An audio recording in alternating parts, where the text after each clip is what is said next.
See overhaul the streets, the fascist banner waving, triumphant standard of a race reborn.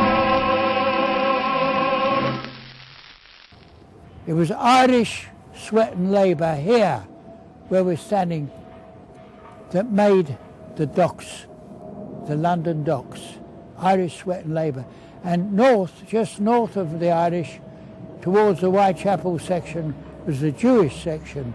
Both of them were dedicated to the defence of this area, which was to be invaded by a fascist army under Oswald Mosley on October the 4th, 1936. In Stepney, thousands of Eastenders prepare to resist the invasion, barricading the path the fascists will take. 6,000 police are already concentrated in the area. I think there are two important things to say about the Battle of Cable Street, and some of them are misunderstood. The first one is that it's assumed to be a battle between Oswald Mosley's fascists and the people of East London. But in fact, the battle was three-way, between the fascists, the police and the people of East London. Mounted police come to their colleagues' help.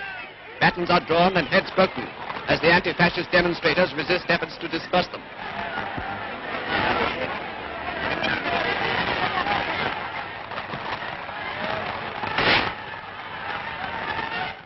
The real problem was the arbitrary authority of the police, the state and property. And most people, and particularly the political activists, understood the real dynamic of that. And I think this is a salutary story in relationship to this. Up towards Whitechapel, there was an area of very, very cheap rented accommodation. But it wasn't cheap enough for most of the people in the area, and many times they were evicted because they couldn't afford the rent. And there was a particular movement among radicals in the 30s, and this actually went through to the 50s, of defending people from eviction against their landlords. And on one occasion, in fact on many occasions, but this is one documented and in public record, that local activists organised around the Stepney branch of the Communist Party went to defend a fascist sympathiser against an eviction. And you say, why would they do that? But the local working class activists said, look, this is something we will deal with. We will deal with their politics. We will deal with an argument with them about what they think about their fellow population and community. You will not get rid of them. That's our job. We'll decide. And so on a particular occasion, when the bailiffs came to evict these fascist sympathisers, then a group of local activists said no, and they stopped that eviction. So when I say that the three-way struggle was between the police, the activists and the fascists, I'm not minimising the opposition to the fascists. I'm merely saying that the primary conflict was between local working class activity and the state. And I think that's something that we should bear in mind about the time, which we've lost.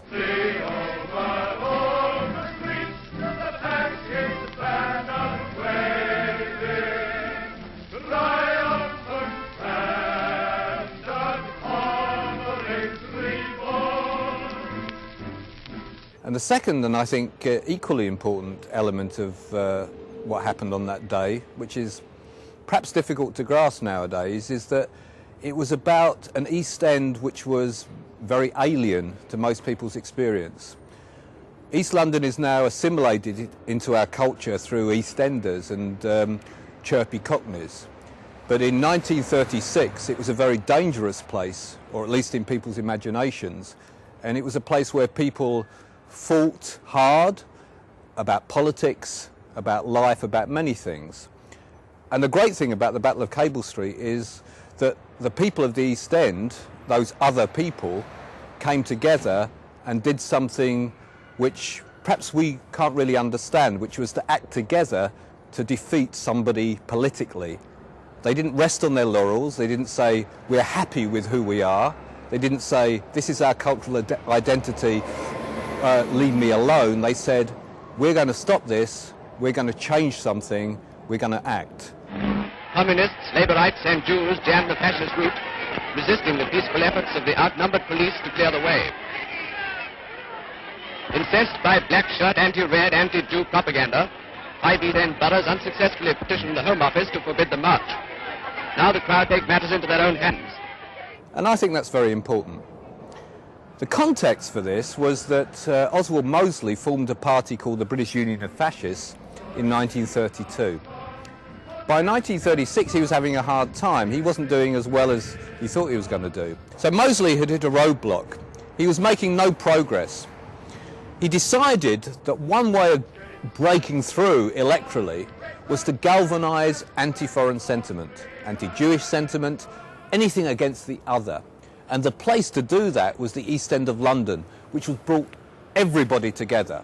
The East End of London was always the melting pot of British society, and he could specifically target the Jewish population of the East End of London.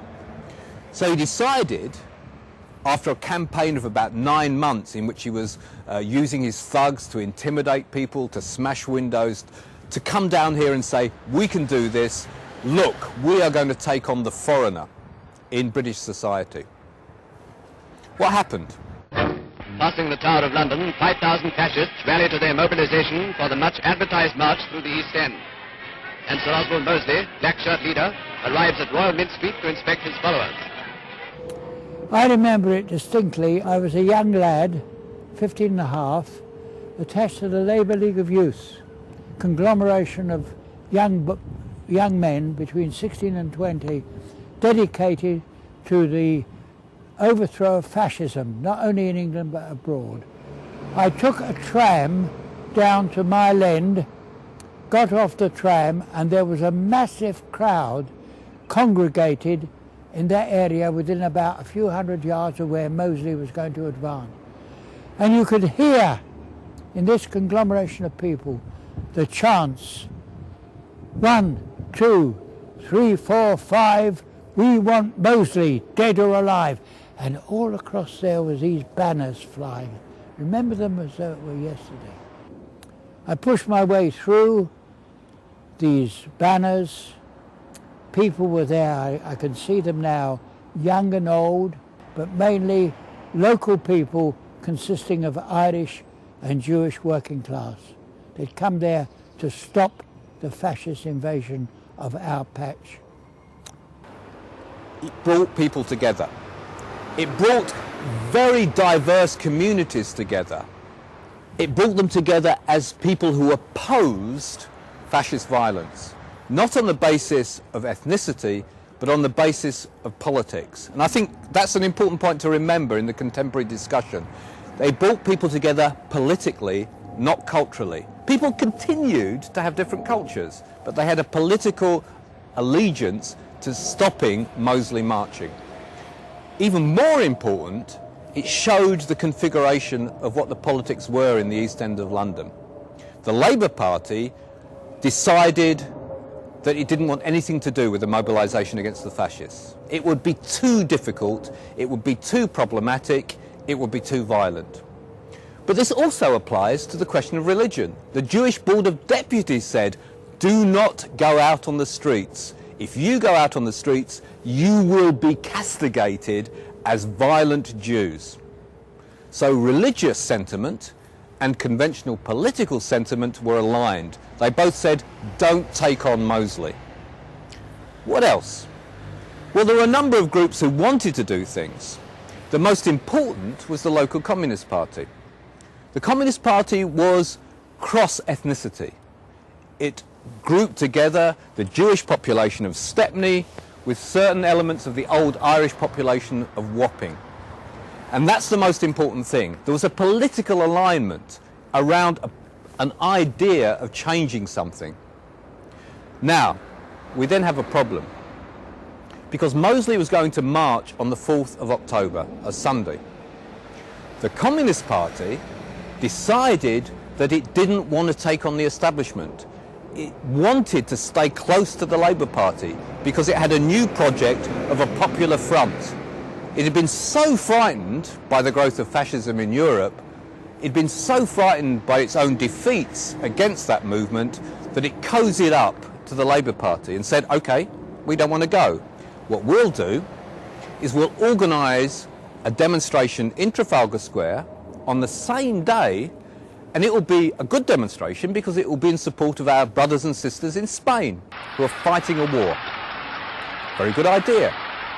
But as people commented at the time, the best way of taking on the fascists was not by celebrating in Trafalgar Square about Spain, important though that was, but by doing something real in the East End of London on Sunday the 4th of October 1936. And so the Communist Party in London, the District Committee in London, came under incredible pressure from the Stepney Party. The Stepney Party said, look, we need to do this in principle, but we also need to do this pragmatically, because if you don't do it, somebody else will, because people want to do this. It took ages. Right up until the Friday before the Sunday, the Communist Party was still committed to that demonstration in Trafalgar Square. It was only under the most intense local pressure and finally dawning on them that this would be a total disaster if they ignored it, that they changed their position. Very late. Fortunately, the local party, members of the Independent Labour Party, other activists, including anarchists, ordinary people, were on the ground organising. And so within 48 hours, they were able to put together a huge organisation which was then able to take on the events of Sunday, the 4th of October. And that's where the story becomes a very practical one in terms of what happened on the day. I got to where the first battle took place. It wasn't a battle, it was a defensive action against the fascists, and that was at Lemon Street, which is just round the corner here. And there, I remember leaning against the wall and seeing a massive army all around me. They said it was over 200,000 people congested in that one main road. The British Union of Fascist Mobilisation was scheduled for 2:30 p.m. They were due to assemble in Royal Mint Street, which was to enter the East End towards Whitechapel around Gardener's Corner. Most people report that after a few hours in the morning, it was very difficult to even get out of the underground stations around Aldgate, because most of the preparation had been done by the local people and by the Communist Party and the local Communist Party and the Independent Labour Party much earlier in the morning. And one thing I'd really like to draw attention to, and this applies to the question of violence and the question of the number of people who were injured, 80-odd people were injured, 80-odd people were arrested, 80-odd people were injured according to the local statistics. Now the reason it doesn't appear to be that much, and I'm not celebrating the violence here, is because the local organisers had their own first aid stations. They didn't go to the hospitals. They had everything organised. They had all their preparation. It was self-organisation of the highest kind. And they knew exactly what to do to stop everybody moving. But to do that, they needed the total support of the local population. Because if the fascists had been able to outflank them by coming in through Wapping, through the Irish Docklands areas, then they would have been comprehensively defeated. It was that unity between the two different populations, because they didn't exist as separate populations, which made it possible to hold the fascists out of the East End. And even more important perhaps, the fascists couldn't come in through Bethnal Green. Everybody assumes that that was a fascist stronghold, but even that was contested territory. So they had to come in through the city, and they had to come in with police support. And that's the next stage of the battle as it presented itself. It was just after about 2 o'clock when we expected Mosley to march. There came the marching feet of police, and in front of them a group of horses, police on horseback. They were to be the four leaders of the fascist march. Got as far as this crossroads when a tram came across right in front of them. The driver got off and left the tram. A natural barricade which stopped the police getting into the forefront of our defence. Kids were throwing marbles at the horses and they were collapsing on the floor. The police worked themselves into a frenzy, but they were stopped by this barricade of a tram. We learnt later that the man who was the driver was a member of the Communist Party, local Communist Party.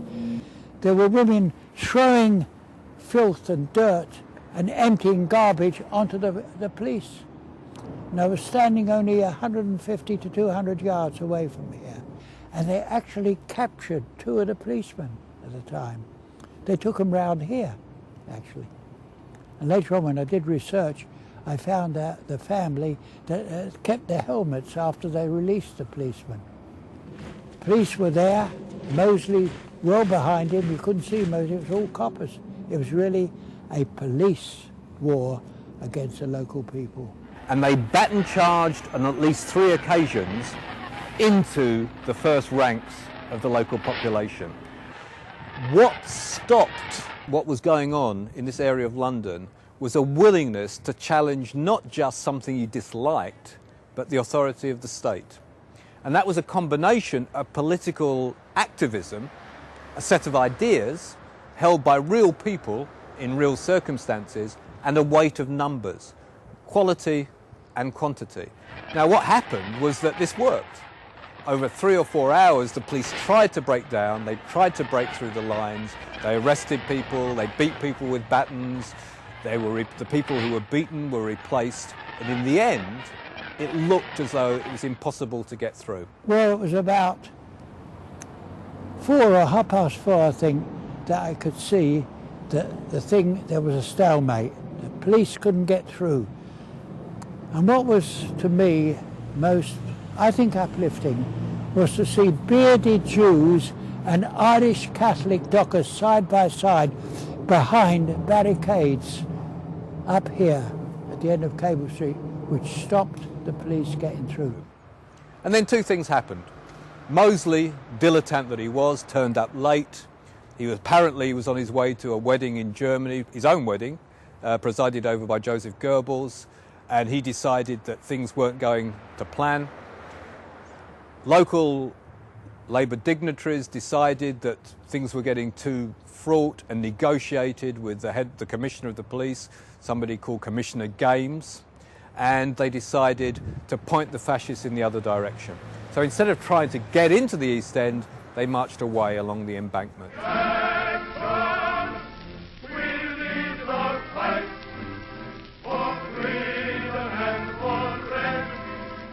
And so, in practical terms, the day was a victory. But the important thing to remember is what happened later. And I think some of the most important people involved in this made this point, particularly a guy called Joe Jacobs, who was the secretary of the Stepney District Party of the Communist Party, later expelled for his street activism by the party. And he made the following point, is that what made it possible to win this one-day victory, not a total victory, was the unity of different sections of the working class. And that was good. But what we should also recognise is that most of the labour movement, for most of the time, was trying to ban the fascist march rather than dealing with it themselves. And they insisted that the problem was just as much the opposition to the fascist march as the fascist march. Almost within days, the Labour Party at its autumn conference condemned the opposition to the fascist march, a motion moved by Herbert Morrison, later head of the late London County Council, and I think a relative of Peter Mandelson. And he made this point that the communists were just as much to blame as the fascists in this instance. And within weeks or months, the national government had introduced the Public Order Act, ostensibly against uniformed manifestations of political belief, but almost immediately that limitation on public democracy was used much more against working class activism than it ever was against the fascists. And right through into the 70s and 80s, it was used against people who opposed British rule in whatever part of the world, particularly the Irish struggle. And it's the thin end of the wedge as we now contemplate our own struggle to increase civil liberties or to maintain civil liberties in opposition to British involvement in various parts of the world. We cannot now demonstrate within the confines of Parliament. What would that mean to somebody who defended the East End of London against the fascists and against police support for that march? We have to recognise that our own defence of civil liberties can never, never be put in the hands of an authority other than our own power. Before October the 4th, if you look Jewish in a street, you could be set upon by a group of black-shirted warriors, Mosley's army, and all across, painted on the walls, perish Judea, HRP, down with the Jews, perish the Jews. And also in the little steebles, or where the Jews had their little synagogues, I and a friend of mine, Sullivan, an Irish, on 2 occasions we had to stand outside because when they came out on a Friday night after the service, fascists would be waiting at the corner to attack old people and beat them up. And we had a sort of defence army. We had to have a defence army to see that wasn't done. And one Saturday we went over to Victoria Park to watch the football. They had Saturday football there as boys. And I remember I was with a McCarthy who was a trainee boxer. And we were walking through Meath Gardens, which is external to Victoria Park, when suddenly a group of young fascists, obviously in black shirts, in their uniform, shouted, "Jew bastards, get out." Now McCarthy wasn't a Jew bastard, he was the son of an Irish Catholic. He told us stop, he walked back to the leader, boom, straight in the face, broke his nose, you see the blood spurting out, and the rest turned and fled. Cable Street took place in the context of a very, very fraught international environment. At that time, fascism was on the rise throughout Europe. But at the same time, Britain, or the British establishment, realised that they would have to take on Germany again. For them, it didn't really matter that Germany was fascist. What really mattered was they were having to take on a reinvigorated Germany. But for many ordinary people in Britain, they would never have fought for king and country, but they would fight against a fascist Germany or a fascist Europe. And one of the things we should remember about Cable Street, particularly in relationship to the official Labour movement, was that it was a way of reconciling ordinary British people to fight for Britain against something they hated even more. They weren't too fond of Britain, they weren't too fond of the British Empire, but they thought fascism was even worse. And that's something that's often been forgotten in the period since 1936. Before we get to that point, though, we should realise that it was very dangerous for a lot of people. If you were a left-winger, if you were Jewish, if you were a gypsy in Europe, things were getting much worse. And in 1936, things had spread. It wasn't just in Germany. A civil war had broken out in Spain. A phalangist regime had attempted to take power against the Spanish Republic, and the great slogan, which had become part of the East End myth about Cable Street, "They will not pass, non passeront," began to be heard around Europe. Some anarchists now feel that their refusal to take power was the beginning of their undoing. At that time, the anarchists had no doubt about their main objective, to defeat fascism. Whereas now, we find a political debate between people who appear to be identical. In Europe in the 1930s, we had world-opposing visions about how to organise society. We had the idea that ordinary people could take control of society, and we had the other idea, the idea which is behind the fascist model, which is that ordinary people should have no place in organising themselves, and that in fact capitalism would revert to the most barbaric forms in order to keep its control.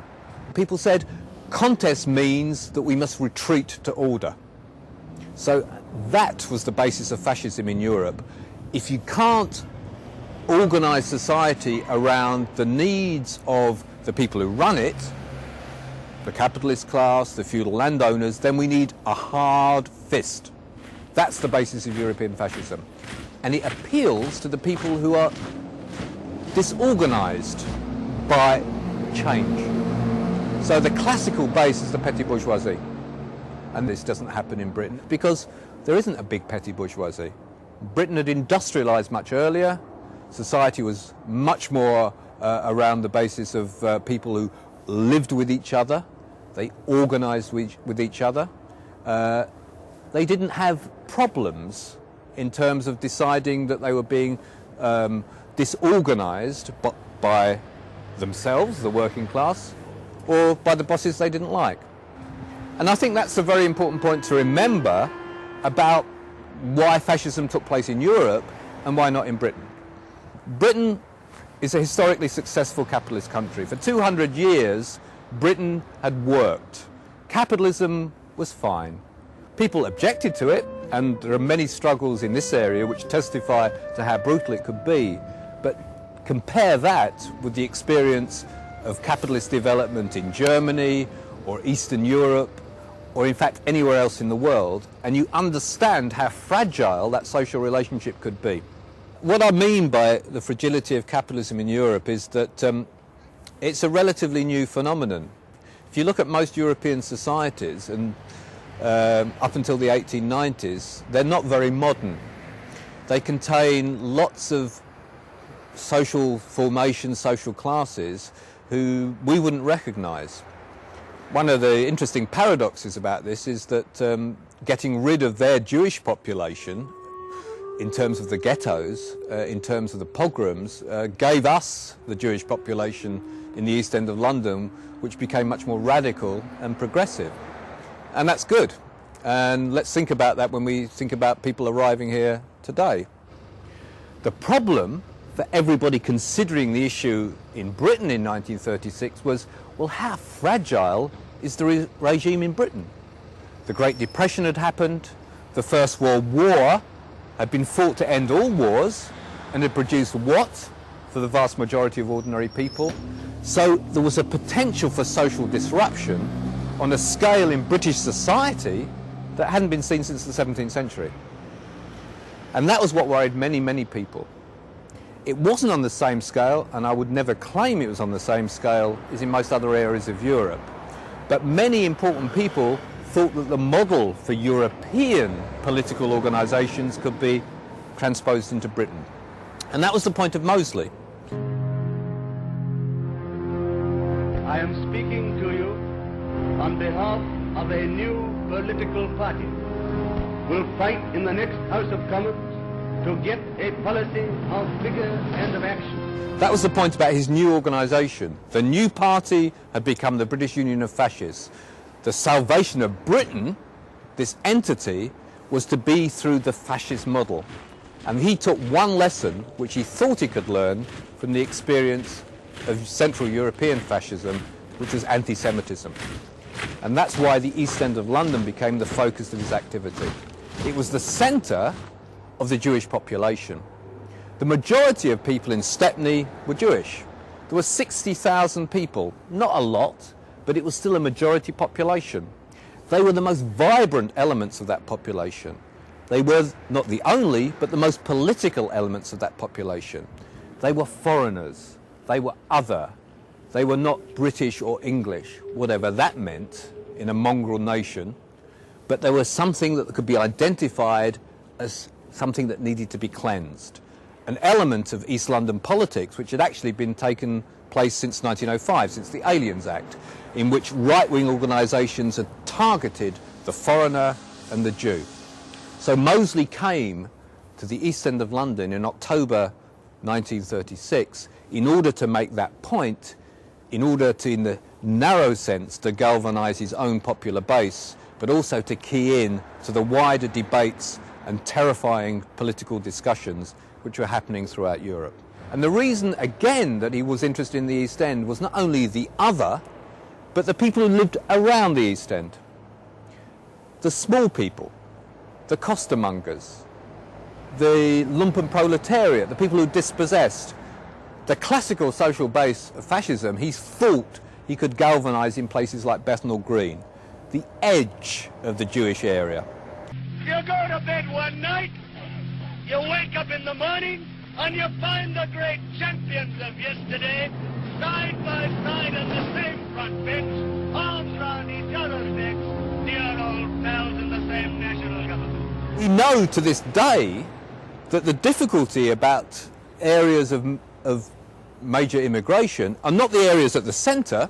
People get used to it. People are much more fearful on the edge. And Mosley appealed to that area on the edge of the Jewish community around Bethnal Green. And that's where his source of power was, except he never built it up. Because much more effective in going out to win the support of those people was the organisations of the East End. So he never made it.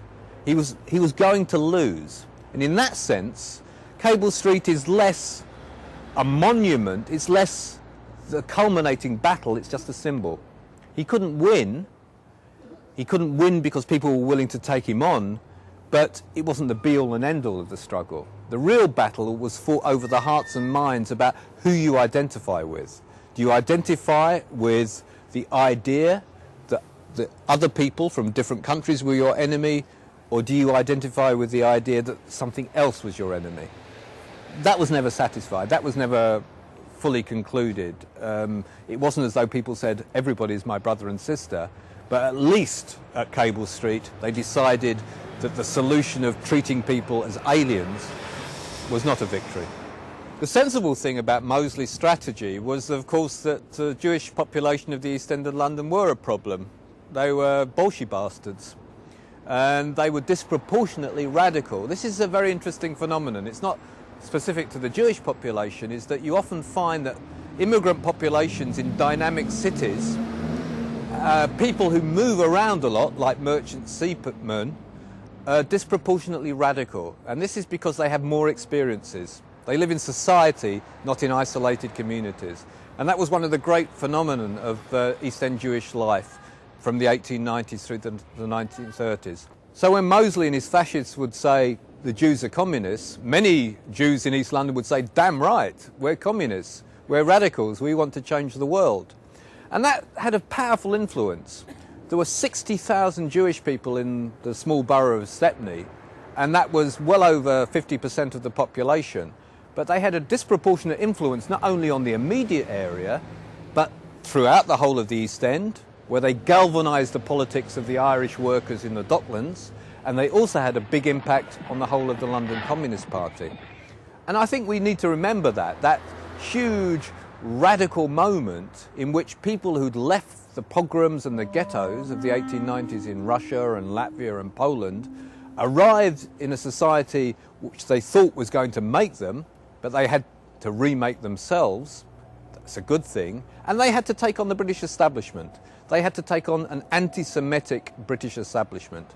Mosley was a member of that establishment, and he thought it was entirely uncontentious to be anti-Semitic. And if you read any of the documents of the Conservative Party, whether it's from Churchill through to Baldwin, or even to the Daily Mail and the Daily Express, the Rothermere Press, entirely anti-Semitic. So Mosley thought he was on a winner, and he was on a winner. Nobody would have opposed him inside that political environment. But when he came to the East End, he found not only a Jewish working class willing to oppose him, but he found a political environment in which deciding people's worth on the basis of their ethnicity or their religion was not acceptable, but deciding what people's worth on the basis of their politics was.